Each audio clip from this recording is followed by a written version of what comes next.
What do we provide students at Penn State? What's it mean to get a Penn State education? Martin Luther King was 14 years old. His father knew the owner. As a faculty member at Penn State, I've always wanted to make sure that as many students as possible would have some kind of outside the classroom action or activity that was a substantial part of their education.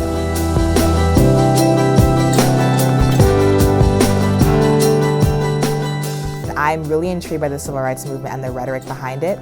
And so I was like, what a great opportunity it would be to take this class and look at the speeches, not just because, okay, this happened or Martin Luther King said this, but looking at it from a different way, and also being able to physically go to the places that we've talked about and being there myself and immersing myself into that experience.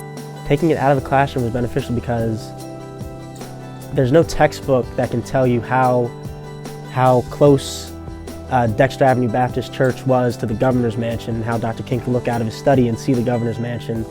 It enhances the educational experience in a way that can't be related through words.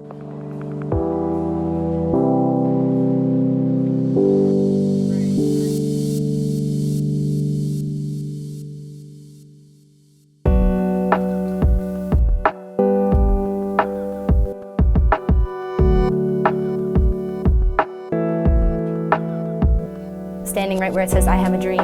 And I remember thinking back to when we had learned about the speech, and of course it's one of the most well-known speeches, but just standing there and looking out, that was one of the most powerful moments of the trip for me.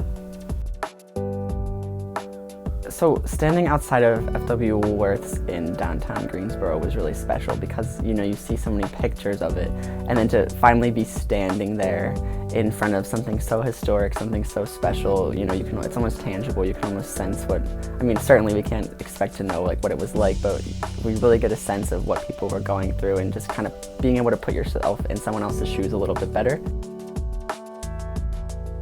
This isn't a teacher talking through a textbook. This is someone giving you kind of as close to a first-hand account of what's going on as possible. Police thought that I was the most militant person in the world. They had no idea that I was struggling with my comrades and friends to let's handle this in a different way. We had a bunch of students in the class who had met each other before. Maybe a couple of them were friendly to each other. By the end of the trip, we had a real community, a bond among us all, a sense of friendships that I think are going to extend for a long time.